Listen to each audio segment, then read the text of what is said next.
परदेशात अभ्यास, काम किंवा कायमचं स्थायिक होणं हे स्वप्न अनेकांचं असतं, बरोबर? कॅनडा, अमेरिका किंवा ऑस्ट्रेलिया अशी कितीतरी नावं लगेच डोळ्यांसमोर येतात. पण हे स्वप्न सत्यात उतरवण्यासाठी एक अत्यंत महत्त्वाची पायरी पार करावी लागते, आणि ती म्हणजे काही विशिष्ट आंतरराष्ट्रीय परीक्षा क्लिअर करणे. चला तर मग याच रोमांचक प्रवासाला सुरुवात करूया. या सविस्तर विश्लेषणामध्ये खूप खूप स्वागत. आज आपण जागतिक शिक्षणाचे प्रवेशद्वार या विषयावर गप्पा मारणार आहोत. आता बघा, आयएल्स, टोफेल, जीआरई, जीमॅट यांसारख्या अनेक परीक्षांची नावे वारंवार कानावर पडत असतात. पण या नावांच्या गुंतागुंतीत नेमकं काय अर्थ दडलेला आहे? परदेशात जाण्यासाठी नक्की कोणती परीक्षा द्यायची, हेच आज आपण अगदी सोप्या भाषेत समजून घेणार आहोत. आजच्या या चर्चेचे मुख्य टप्पे असे असतील: 1. जागतिक स्वप्नांचे प्रवेशद्वार. 2. इंग्रजी प्रावीण्य परीक्षा. 3. उच्च शिक्षण आणि व्यवस्थापन. 4. पदवीपूर्व प्रवेश परीक्षा. 5. तुमचे ध्येय व तुमची परीक्षा. आणि शेवटी 6. या सगळ्याची योग्य तयारी कशी करावी. तर वळूया पहिल्या विभागाकडे, जागतिक स्वप्नांचे प्रवेशद्वार आणि संक्षिप्त रूपांची उकल. परदेशात शिक्षण घ्यायचं असो, PR मिळवायचा असो किंवा नोकरी, या सगळ्यासाठी पहिलं आणि सर्वात महत्त्वाचं पाऊल म्हणजे या परीक्षा उत्तीर्ण करणं. यातूनच खऱ्या अर्थाने परदेशाची दारे खुली होतात. दुसरा विभाग आहे इंग्रजी प्रावीण्य परीक्षा, म्हणजेच भाषेवरील प्रभुत्व सिद्ध करणे. या परीक्षांचा एकच मुख्य उद्देश असतो: परदेशी संस्था आणि सरकारांसमोर उमेदवाराची इंग्रजी भाषेची समज किती चांगली आहे हे ठामपणे सिद्ध करणे. आता सर्वात आधी नाव येतं ते आयएल्ट्सचं, म्हणजे international English language testing system. ही जगातील सर्वात लोकप्रिय इंग्रजी परीक्षा मानली जाते. ज्यांना कॅनडा, ऑस्ट्रेलिया, युनायटेड किंगडम किंवा न्यूझीलंडमध्ये जायचे, तिथे स्थलांतर म्हणजे इमिग्रेशन करायचंय किंवा वर्क व्हिसा मिळवायचा आहे, त्यांच्यासाठी आयएल्ट्स ही अगदी मस्ट, म्हणजे बहुतांश वेळा अनिवार्यच परीक्षा असते. मग साहजिकच प्रश्न पडतो की ही आयएल्स परीक्षा नेमकी कशी असते? तर यात 4 मुख्य विभाग असतात: लिसनिंग म्हणजे ऐकणे, रीडिंग म्हणजे वाचणे, रायटिंग म्हणजे लिहिणे आणि स्पीकिंग म्हणजे बोलणे. या 4ही कौशल्यांच्या आधारावर उमेदवारांचे मूल्यमापन होते आणि 0 ते 9 बँडच्या दरम्यान गुण दिले जातात. हा बँड स्कोरच ठरवतो की उमेदवाराची इंग्रजीवर किती मजबूत पकड आहे. आता टोफेल आणि आयएल्समधील फरक बघूया. टोफेल ही परीक्षा विशेषतः अमेरिकेतील म्हणजे USA मधील विद्यापीठांसाठी खूप महत्त्वाची मानली जाते.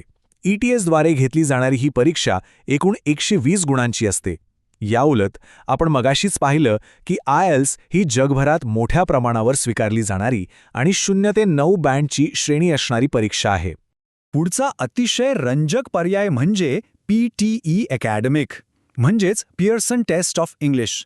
ही परीक्षा पूर्णपणे संगणकावर आधारित असते आणि यातली सर्वात भारी गोष्ट म्हणजे याची AI म्हणजेच आर्टिफिशियल इंटेलिजन्स आधारित तपासणी पद्धत.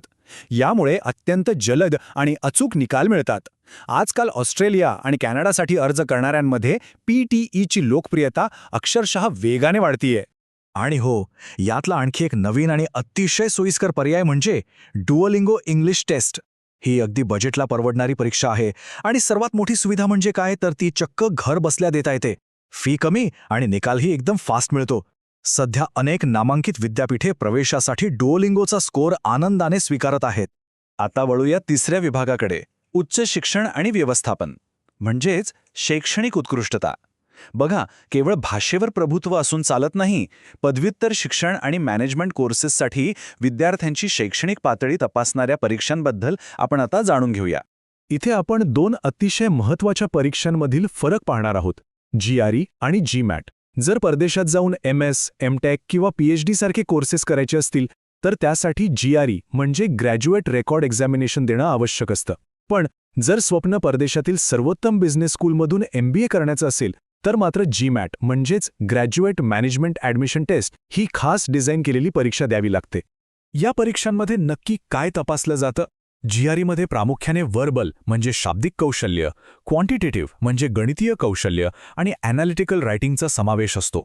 पण GMATमध्ये एक थोडा वेगळा आणि आधुनिक घटक पाहायला मिळतो: डेटा इन्साइट्स. क्वांटिटेटिव्ह आणि वर्बल सोबतच असलेल्या या घटकावर GMATमध्ये विशेष भर दिला जातो, जो मॅनेजमेंटच्या विद्यार्थ्यांसाठी एकदम परफेक्ट ठरतो.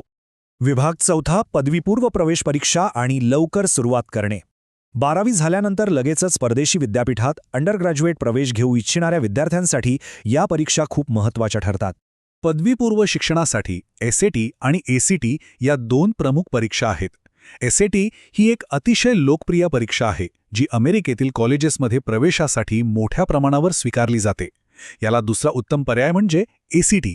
या दोन्हीमध्ये एक मोठा फरक म्हणजे ACTमध्ये इंग्रजी, गणित आणि वाचनासोबतच विज्ञान म्हणजेच सायन्सची देखील स्वतंत्र चाचणी घेतली जाते, जी SATमध्ये नसते. विभाग 5वा, ध्येय व परीक्षा, भविष्याची दिशा ठरवणे. आता एवढ्या सगळ्या परीक्षांची माहिती ऐकल्यावर थोडा गोंधळ उडू शकतो. म्हणूनच आपण या सर्वांचे एका सोप्या तक्त्यामध्ये वर्गीकरण करूया. हा तक्ता म्हणजे या संपूर्ण विश्लेषणाचा मास्टर प्लॅन आहे. जर ध्येय स्पष्ट असेल तर कसलाच गोंधळ उरत नाही. बघा, ज्यांना कॅनडामध्ये PR हवा आहे त्यांच्यासाठी IELTS किंवा PTEची निवड योग्य ठरते. अमेरिकेतील विद्यापीठांत जायचे असेल तर TOEFL आणि GRE. परदेशातून MBA करायचे मग GMAT. 12वी नंतर लगेच प्रवेशासाठी SAT किंवा ACT आवश्यक आहे. आणि जर बजेट कमी असेल आणि घरबसल्या परीक्षा द्यायची असेल तर Duolingo हा एक उत्तम पर्याय आहे. अगदी सोपा आहे. आणि आता शेवटचा 6वा विभाग, योग्य तयारी कशी करावी, यशाच्या पायऱ्या.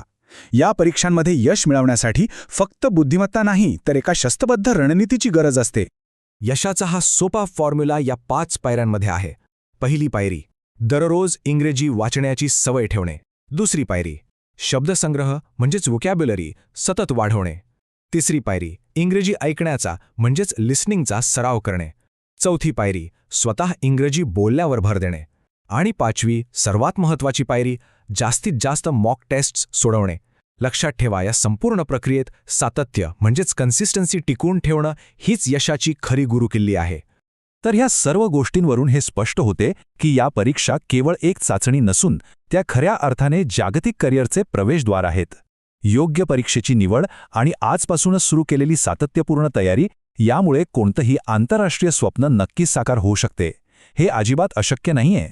आपण या विश्लेषणाच्या अगदी शेवटी आलो आहोत. सगळी माहिती तर मिळाली, मार्गही समजला. आता विचार करण्याची वेळ आली आहे की या जागतिक शिक्षणाच्या आणि उज्ज्वल भविष्याच्या प्रवासासाठी कोणत्या देशाची निवड केली जाईल. योग्य देशाची निवड करा आणि आजच तयारीला लागा.